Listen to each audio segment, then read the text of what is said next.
Hello, lovelies. Welcome to Narc Free Formula. My name's Freedom. Thank you for joining me. In tonight's episode, I am tackling the topic of the psychopath. And I had a question from a lady by the name of Katie who wanted to know, why are psychopaths so attractive? I'm going to answer that in just a minute, but before I do, if you like any of my videos, please remember to like them. If you've got anything to say it in the comments. And if you haven't already, subscribe to the channel and hit the little bell icon so you'll know when I'm about to have a yak. That's an Australian slang term for when I have something to say. All right, so why are psychopaths so attractive? Well, there's a couple of things going on here. The first thing is that you have to understand is that they are chameleons. They are shapeshifters. They are actors. This is a performance. So the very first thing you have to realize is that they can quite literally shapeshift from one persona, one character, one personality into another. They are very clever at reading cues. And body language and facial mannerisms. So they will, and also just, they spend time, researching their victims. They actually spend time doing this. It's not just per chance that they happen to just become, that they happen to be the most attractive person for you. That's not a per chance thing. They research their victims. They will spend time either before they met you or upon meeting you. They may spend hours scrolling through your social media accounts, finding out your likes and dislikes. This is the mind of a predator. Okay? So that's number one. And as I said, the shape-shifting thing, quite literally, they can go from being, having, long bushy beard, wearing hippie clothes and beads and hugging people, to being, having bald head, shaved, wearing bikey leathers. I mean, honestly, you wouldn't believe it unless you'd seen it. And I have seen it. All right, so number two, so they also they act all dangerous and mysterious, rebellious. They're and they so they act and they lie. So they pay attention to what pop culture and what movies and what society says bad boys look like. They pay attention to that stuff. Okay, so they model themselves in part upon these kind of stereotypes because they know that women, and certainly a certain type of women, young women, impressionable women, fall for this kind of thing. And they lie. So they lie about things like, having underworld mob connections, being, having connections with bikie gangs, being the second cousin of, some drug cartel. I mean, they literally take other people's stories and make them their own, and they don't think twice about it because they have so much, they've got the audacity to think that no one will catch them out, and if they do get caught out, they will just lie. Oh no, second cousin twice removed on the other side of the family. No, that's fine. It was just a confusion. I didn't lie, it was just a confusion. That's the kind of thing that the psychopath does quite easily. They lie about everything. So it's not beyond them to exaggerate, to say that they've got a black belt when really they've only been to a few, martial arts classes. But they've hung up someone else's black belt on their wall so that everyone who comes into their home sees the black belt and assumes that it belongs to the owner, and he's not going to correct them. So now everyone's thinking he's a black belt. That is the kind of thing I'm talking about. So they act. They put on a performance and they lie, and they don't think twice about lying. And if they get caught out lying, they lie some more. All right, number 3, they exaggerate. So that's just kind of what I was just saying there, So if they went to one class, then they're a black belt. If they, I don't know, if they came first in their swimming class in high school, then they actually swam for the state team, or they were trying out for the Olympics.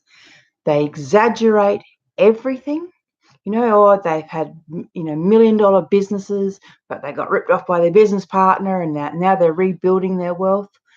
Psychopaths don't care about lying. They are not burdened by guilt, and they just don't care what other people think. And they honestly believe they are always going to be one step ahead of everyone. And oftentimes they are, but a lot of them get caught out because people start to notice little inconsistencies in their story. People start to talk to each other. Truths get revealed over time, which is often why they don't stay in one place for too long. They are constantly on the move. They go from one hunting ground to another. They are always moving because they don't want the truth to be revealed. All right. So they watch for signs and cues of your behavior. So they're attractive to you because they pay attention to your reactions. So just say, I don't know, you're sitting down and some actor comes on television and you say, geez, that Brad Pitt, he's a bit of an all right. Right? The narcissist or psychopath, sorry, I'll talk about psychopaths today. I mean, look, narcissists are a bit the same anyhow. You can almost interchange a lot of this stuff, but the question was about psychopaths.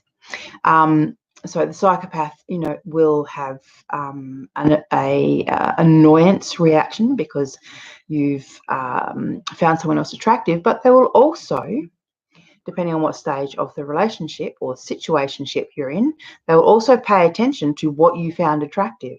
So in the beginning, when they are trying to get you on the hook, per se, they pay attention to those little things.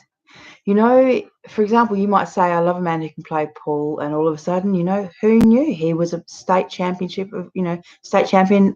in pool. What else? Look, anything, quite literally, anything that you find attractive.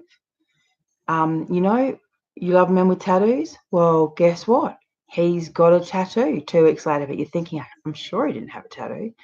Or 2-3 weeks later, however long it takes for a tattoo to heal. He's got a tattoo. Oh, I've had it forever, he says. Strange. They will do whatever it takes to get whatever they want. And they always pay attention to their victims. Always. They are reading every facial mannerism, every inflection and tone of voice that you use, every little, glimpse, like little, just tiny little things that normal people wouldn't even notice. The psychopath's watching everything and they notice. So they know what you like. They know what you find sexy. Here's a little funny story. Even after 14 years of marriage, my psychopath ex-husband would still try and do things that I found attractive. For example, I love men with glasses. It was something I only found out, a couple of years ago, whatever.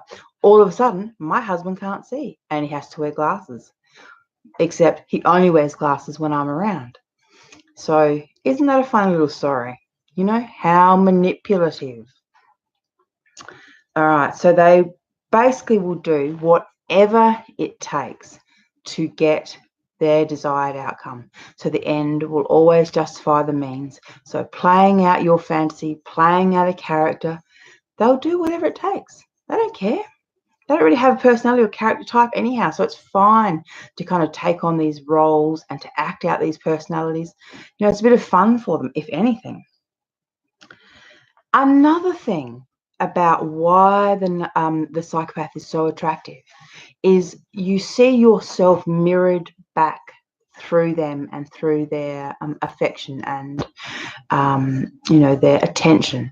So when the psychopath looks at you, they look at you as though you are the most beautiful woman on earth. They are totally infatuated with you. They have this kind of really intent stare. It is quite predatory. There's no doubt about it. But when you don't know that it's predatory, it looks as though they are just completely in awe, fascinated, and absolutely delighted with you. And that is intoxicating. It's quite addictive to feel as though you are just so beautiful, so perfect, so right. No one's ever looked at you the way a psychopath looks at you. Because, as I said, they've got a different agenda. This is not a normal human being just falling in love organically, naturally, with their own insecurities and, trying to meld two lives into one. This is just someone who is pathologically disordered, who sees you as a prize, as something he wants to own, to have. There is something that he wants from you, and he will do whatever it takes to get whatever he wants, and he doesn't care if who it affects, how it all plays out, as long as he gets what he wants and gets to keep it.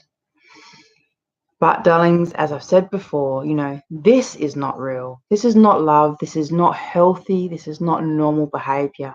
It may feel, really hypnotic, and it may feel really intense, but intensity doesn't equal love. And, at the end of the day, you're being, basically you're being fed a lie. He's putting on an act. He's being this certain personality for you, but he's doing it with an agenda. He's not doing it just to make you happy. He's doing it to get whatever it is that he wants from you, whether it's fuel, whether it's attention, whether it's, money, property, whether he wants to get with your girlfriend, whether he wants to, have you around so that he doesn't feel how he feels about his ex-wife leaving him. It doesn't really matter the reason why he wants you around. It's just more to the point that he doesn't actually love and care about you like a normal human being would. So regardless of how attractive he appears to be, if you could take that mask away and see what was really underneath and what was really going on, you would run a mile. You would run a freaking mile. These guys are dangerous. Okay, make no mistake about it. Dangerous with a capital D.